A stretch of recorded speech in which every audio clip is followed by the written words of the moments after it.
focus.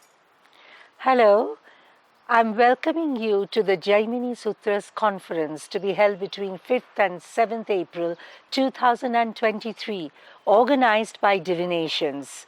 I'm Sarbani Rath and I shall be inaugurating the conference on 5th April, and my topic is Rudramsa.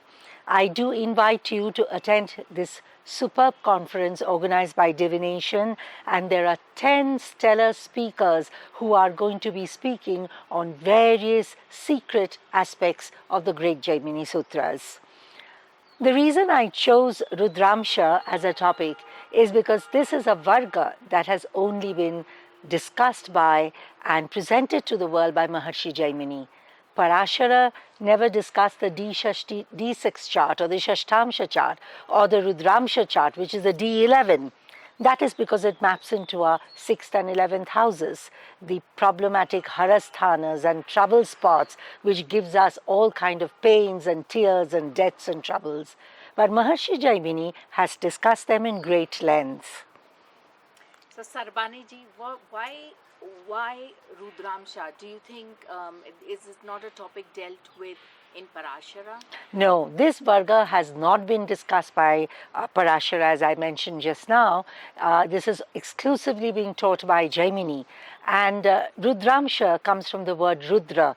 The 11th house of the horoscope, as you know, is Harasthana, the one who absolutely takes away everything. We can become full of troubles, with nothing left in our pockets, with nothing left in our lives. So when we want to specially study mundane horoscopes, we want to study charts of countries who are going to war, or we want to study the wars themselves, who are your enemies, which country will align with you, how many deaths there will be, then Rudramsa is the ideal Varga for this topic. Wow, so it seems like it's quite a vital and an important chart. So do you think it applies only to nations, but to individuals as well? Yes, it does apply to individuals as well, especially those who are in such professions or those who have had such experiences which deal with a lot of battles and fights and deaths and really gory trouble. Then definitely Rudramsa Varga is that Varga which can go right up to the detail. We also use very specific dashas. We do not use our regular Vimshottari dasha for this, but we use very specific dashas to study along with this chart.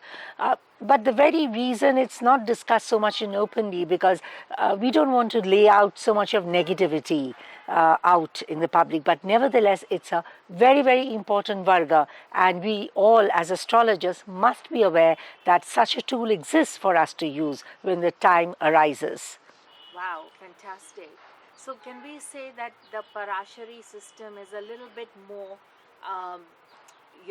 lighter approach and a much more accessible to most people compared to Jaimini, which is a lot more secretive and a lot more we feel the backlash of it because probably because Ketu is involved. So would you say something about that? Yes. So Jaimini belongs to the planet Ketu rather comes from the Jaimini Gotra, and the planet Ketu is the ruler of the 8th house. So moment we are studying Jaimini Sutras, we are evoking the 8th house in our horoscope. So unless the intention for our study and the intention for our use of this knowledge is sattvic, and unless we do a lot of mantras for our protection and kavachas, this knowledge can harm us. But it will never harm us as long as our purpose and intention is sattvic and we are doing all the mantras and our karmas are good. So moment our karmas are not okay, then this knowledge is not for everybody. Hence we try to be careful who gets this knowledge, because we are unaware, who is doing what karma. We live in the Kali Yuga, and people are involved in a myriad activities of their life, and sometimes unintentionally they may do some bad karmas. So that is one reason. And he rules the 7th house of the horoscope. It maps into the sunset time, and it rules the Samaveda. So Jaimini Maharishi actually talks a lot about health and dangers and troubles and diseases and longevity, because that is the sunset time. Wow.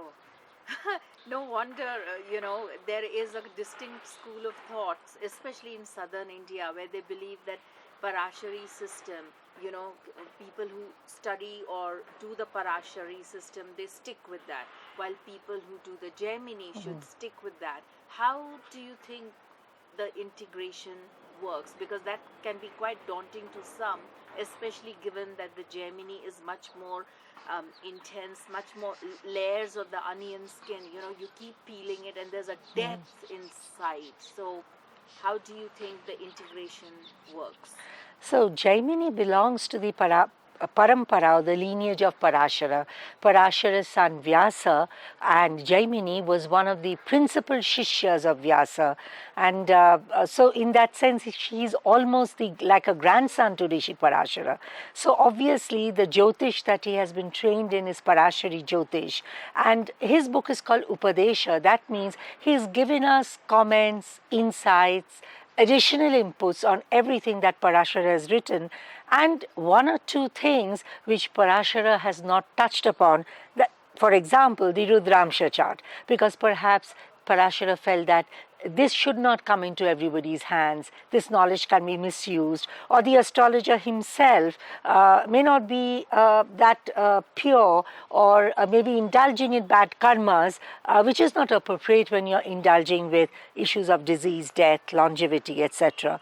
Hence, Jaimini sutras have been kept secret, and only to be divulged to a few who are very committed, very serious, and very spiritual in this path of Jyotish. But they belong to the same parampara. It is the same tradition, and I do not believe that there's something called a Parashari system and a Jaimini system. It's all one system. If at all, Jaimini belongs to the Parashari system of Jyotish. Wow, amazing, amazing. So, thank you very much, Sarbani ji. And yeah, I'm looking forward to your, great inauguration talk. Looking really forward to it. Thank you so much, Sonal. And here's wishing all the speakers and presenters a great success, and a great success to the conference as well. And thank you very much to Divinations for inviting me to speak. Thank you. Om Namah Shivaya. Om Namah Shivaya.